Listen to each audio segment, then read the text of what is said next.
Welcome, fearless listeners, to another episode of our scary stories. This is the safe haven, or perhaps the perilous abyss, where your deepest fears and wildest imaginations come to life. Tonight, we beckon you to look skyward. But beware, what gazes back at you might just steal your soul. Lock your doors, dim the lights, and open your mind as we unravel the dark mystery of the black feathers. Now, let the story begin. The morning sun was an elusive guest in the sky, hidden behind thick, almost purplish clouds that carried the weight of a surreal grimness. The air was stiff, almost as if afraid to move. The usually bustling city was muted, holding its breath for something that neither its skyscrapers nor its sprawling parks could understand. The city was like a theater set before the rise of the curtain, but today it held not excitement, but dread. Sarah, wearing her sharp blazer and business skirt, looked into her camera. Behind her were the city's landmarks, but the real point of interest was the ground itself. Feathers, black as obsidian, were strewn all over. They coated cars, gardens, and even floated eerily in fountains, turning familiar places into landscapes from dreams you couldn't quite remember. And here we are, trying to get to the bottom of what residents are calling the feather phenomenon, Sarah said, forcing her journalistic tone to mask her concern. Is it art? Is it a biological anomaly? No one knows, but we are here to find out. Inside a brightly lit apartment, surrounded by glass beakers and terrariums filled with exotic plants, David squinted at his TV. He looked at the black feather held gingerly in Sarah's hand on the screen, and then at the identical feather on his table. His eyes, usually so keen and analytical, swam with confusion and skepticism. There was a sort of unease in him, a shiver that ran counter to his scientific disposition. "I've never seen a feather structure like this," he murmured to himself, picking up the feather with a pair of tweezers. "This isn't just some ordinary bird. This defies all avian taxonomy." Simultaneously intrigued and disturbed, he placed the feather under his microscope. He needed to investigate, for his own peace of mind more than anything else. The room changed when Emily walked in. Small for her age, with wisps of golden hair framing her face, she had the air of someone who existed partially in another realm. Her eyes had a mature depth, contradicting her tender years. She held a feather too, but unlike Sarah and David, she held it like a familiar friend. "Do you like the feathers, Mommy?" Emily asked, her voice tinged with an innocence that made the question even more unsettling. Her mother, Martha, looked from Emily to the feather inside. "I don't know, darling. They are beautiful but strange. They make me feel uneasy, like a lullaby sung in a language I don't understand." Sarah's phone buzzed with notifications as her report aired. Social media was ablaze with hashtags and speculations. Hashtag feather phenomenon was trending, of course, but so were more outlandish tags like hashtag alien birds and hashtag the end is feathered. Sarah couldn't focus. She wrapped up her on-site reporting and headed back to the news van. Her eyes flickered nervously over the skies, half expecting something to swoop down. Yet, even her trained imagination couldn't conjure what would come next. David was absorbed in his microscopic examination when a chill rushed through him. The shadows in his room deepened as if absorbing light. The sensation was unmistakable. He was no longer alone. "What in the—" he began to say, but was interrupted by a scratching noise at his window. With trepidation, he pulled back the curtain, but found nothing. Mustering courage, he opened the window and peered outside, his heart pounding louder than the wind. Again, nothing. As David closed the window and drew the curtain, his room flooded with normal light once again. But now he was sure of it. The feather wasn't the only foreign entity to have invaded the city. The chill remained with him, a lingering note in a haunting melody. Emily stood by her window, watching with curiosity as adults in her neighborhood discussed the mysterious feathers. She was too young to understand their fears, but she felt the weight of their emotions. Looking down at the feather in her hand, she whispered as if sharing a secret, "It's not their fault, you know. They are looking for something." And then, as the sun relinquished its last futile attempts to pierce the cloud cover, the unthinkable happened. Shadows, mammoth, stretching wide enough to blanket entire streets, glided over the city. The massive outlines of winged beings, too enormous to be anything from this world, sketched themselves onto the ground. It was just a whisper of darkness against the graying afternoon, but it was enough. Sarah, David, Emily all looked up, along with the entire city, as if yoked by a collective instinct. What they saw could hardly be processed, much less understood. Majestic and terrifying, birds of colossal size broke through the clouds, their eyes red like molten coals. Their feathers, black as the deepest night, reflected the scant light, imbuing them with an ethereal glow. For a brief, chilling moment, human and bird locked eyes. A silent understanding passed, filled with warnings and oaths. And just as suddenly as they appeared, they ascended back into the clouds, leaving only a torrent of black feathers raining down, as if mourning an event yet to pass. The city below held its breath, each person alone with their dread, yet united in a shared sense of impending cataclysm. There was no turning back now. The skies had awakened, and they were dark and full of terrors. The sun had barely broken the horizon, its feeble rays reaching out to a world transformed. As if summoned by an ancient, forgotten lore, the thunderbirds descended. With talons as sharp as mythological swords, they pierced the earth in arrow-like, seizing their victims with chilling precision. The first scream echoed off the buildings, breaking the morning stillness like a shattering glass. A man, mid-jog in the park, was suddenly hoisted into the air, his screams becoming increasingly distant until all that remained was a chilling void. Pedestrians stopped, their faces mirrors of disbelief and horror, their smartphones slipping from numb fingers. In an instant, the atmosphere shifted from confusion to primal fear. Cars collided in their haste to escape, people trampled over each other in a desperate bid for safety. The government declared a state of emergency, advising citizens to stay indoors, but their words were mere whispers against the howls of collective panic. Amid this chaos was Sarah, her journalistic instincts fanning the flames of her courage. She had to get to the heart of this, not just for her career, but to satisfy a deeper, more desperate need to understand. She set up her camera in a makeshift shelter, capturing the pandemonium in real time.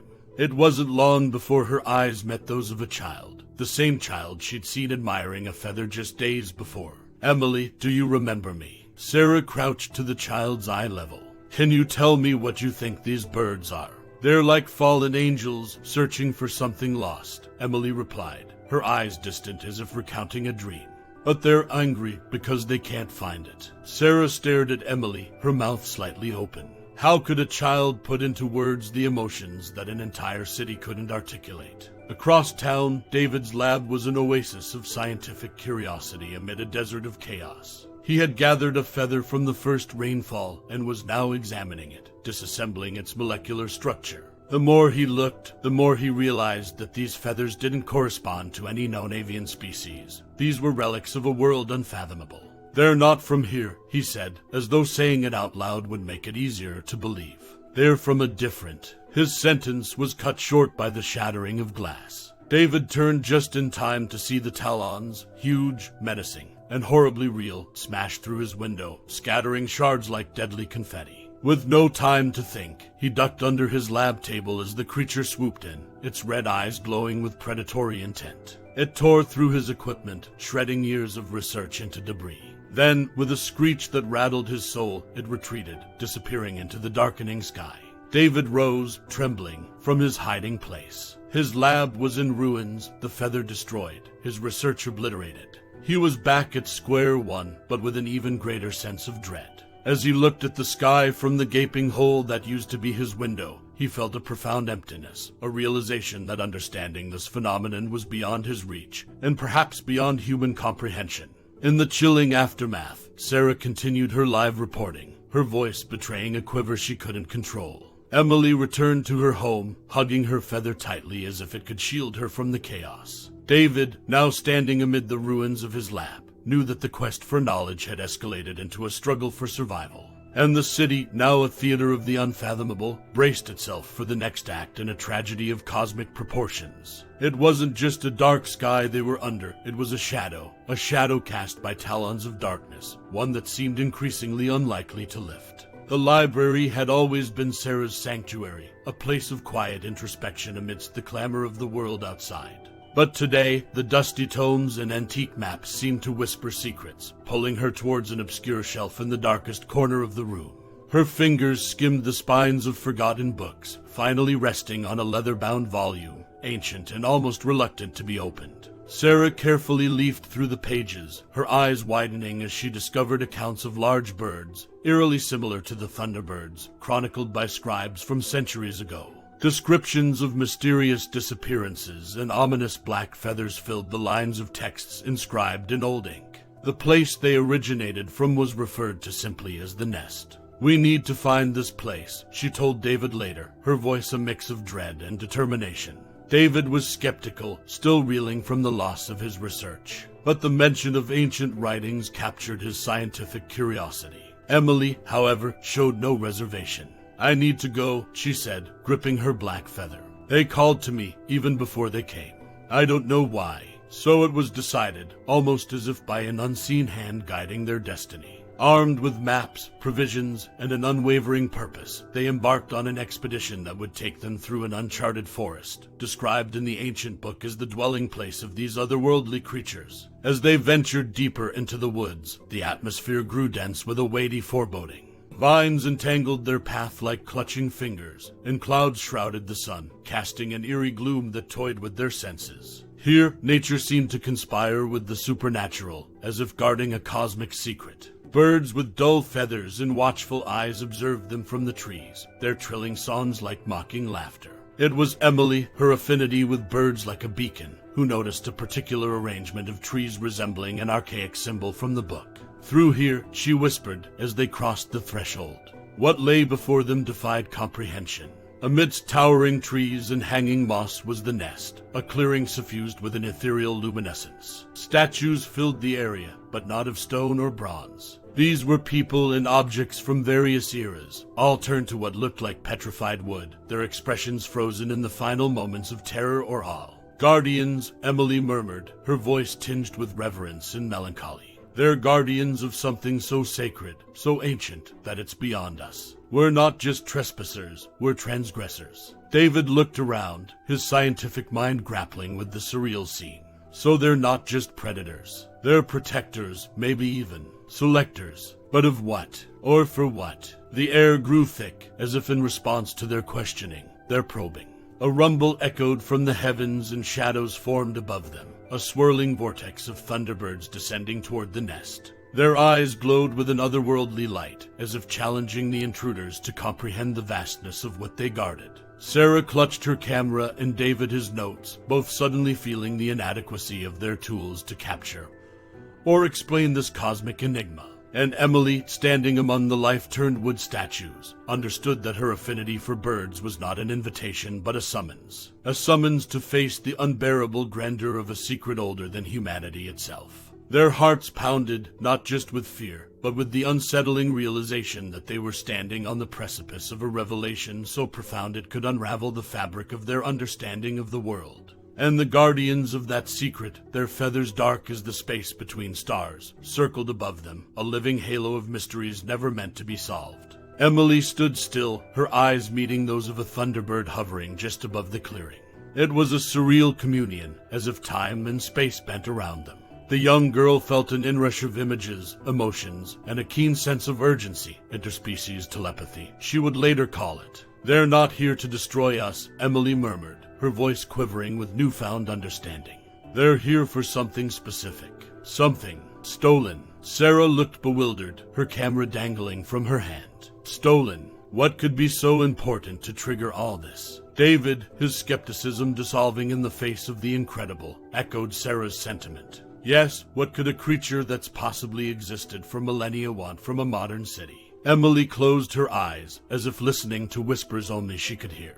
"A relic," she said softly, "in the city museum. They're looking for a relic that was taken from them, a piece of their world." The urgency now had a focus. They needed to retrieve this artifact before the city was torn apart in the birds' relentless search. With the sun dipping below the horizon, painting the sky with hues of dread, the trio retraced their steps through the ominous forest and returned to a city in turmoil. Security was heightened around public buildings, the government having declared a state of emergency. Sirens wailed in the distance, a grim melody that matched the city's mood. Military vehicles rolled through the streets as though preparing for war.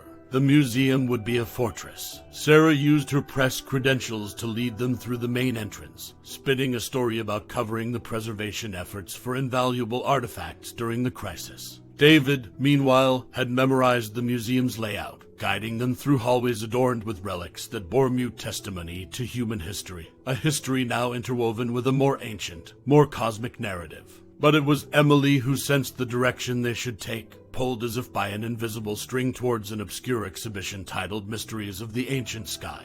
Among meteorites and archaic astronomical instruments sat the object, a metallic, feather-shaped relic displayed in a glass case. Its dark surface seemed to absorb light, and as Emily approached, it shimmered as if recognizing a kindred spirit. "Is this what they're looking for?" David asked, his eyes wide in astonishment. "Yes," Emily confirmed, her gaze still locked on the relic. Security measures surrounded the artifact, lasers that could trigger alarms, pressure-sensitive flooring, and likely silent alarms wired directly to local police. Sarah had a basic understanding of alarm systems from a previous investigative story. She instructed David to spray a fine mist of water to reveal the lasers, while she disabled the primary alarm with a series of carefully executed wire cuts. David, relying on his nimble agility, gingerly moved his hands through the web of lasers to unlock the glass case. The air seemed to hold its breath as he lifted the feathered relic and placed it in Emily's waiting hands. "Let's go," Sarah urged, the weight of their actions sinking in. "We have to return this before it's too late." As they retraced their steps, they heard footsteps, security guards responding to a secondary silent alarm they had overlooked. Turning a corner, they found themselves at a dead end, their path blocked by an imposing Egyptian sarcophagus. Sarah looked defeated. David was calculating odds. But Emily held the relic aloft, whispering words that were not words, a language born from her communion with the thunderbirds. The feather seemed to expand, darkness absorbing substance, until it became an immense, living bird. Time stretched, elongating the seconds as the thunderbird spread its wings and encompassed them, lifting them from the reality of guarded halls into the fluid impossibility of somewhere else. When the trio opened their eyes, they were back at the nest. But this was not the end, rather a breathless pause in an unfolding cosmic drama. As Emily returned the relic to a larger, more regal thunderbird, she knew that they had crossed a boundary not meant for humans. And in that crossing, they had been changed forever, no longer mere witnesses to the impossible, but participants in an enigma that spanned the skies and pierced the very fabric of existence. The metallic relic, no longer an object but a key to understanding, lay on the wooden table in David's makeshift lab. Sarah examined it through her camera lens, half expecting it to morph into a bird once more. But it remained static, its lustrous surface reflecting a history they could hardly fathom. David scanned through an esoteric tome borrowed from the same section of the library where Sarah had found the ancient book detailing the thunderbirds. It says here this is a dimensional keystone. It not only draws the thunderbirds to our reality, but also binds them here. If we can decipher how to reverse this binding, maybe we can send them back. Emily sat apart, lost in thought, replaying the emotions and images she'd experienced during her connection with the regal thunderbird. They're tied to the celestial, part of a greater cosmic web. This relic, it hurts them by being here. Outside, the city was a tinderbox of fear. Military barricades had gone up around major landmarks, soldiers patrolling with nervous energy. Air raid sirens sounded intermittently, sometimes signaling the appearance of a thunderbird, other times serving only to amplify the unease. Despite tanks and jets, the military had only managed to agitate the magnificent creatures, causing collateral damage without affecting the birds. Sarah, having received a message on her phone, looked grim. They're planning to bomb the nest. The government thinks destroying their gathering place will scatter them or force them back to wherever they came from. David shook his head in disbelief. That's an incredibly bad idea. Without understanding these beings, such an act could have catastrophic consequences, ripping apart the very fabric of reality, even. Determined, Emily picked up the dimensional keystone. We need to return it and conduct the ritual to send them back. It's the only way to prevent disaster. With the relic in a backpack, the trio navigated the tumultuous cityscape, avoiding military convoys and chaotic crowds. Soon they found themselves back at the edge of the ominous forest, the atmosphere thickening as they moved towards the nest. Each step seemed weighted with the gravity of their mission, as if the universe itself held its breath. The nest loomed before them, an amalgamation of history and time, petrified people and objects scattered like leaves in autumn. But it was alive, almost sentient, sensing their presence as they approached. David laid out the items necessary for the ritual described in the ancient tome: a circle of salt, candles made of beeswax, and the relic placed at the center. Sarah read the incantation, her voice weaving through the air, delicate but sure. As she chanted, the relic began to vibrate, a resonance felt more than heard. Thunderbirds began to circle the nest, their feathers shimmering in an ethereal dance. Then Emily stepped forward. As if in a trance, she completed the incantation. The relic lifted, caught in an invisible whirlwind, then imploded into a burst of dark light. The thunderbirds let out cries of agony or relief. They couldn't tell, but the cries echoed, reverberating through layers of existence. As the dimensional walls started sealing, Emily felt a pull, a summons she couldn't ignore. She looked at David and Sarah, her eyes filled with a mixture of sadness and anticipation.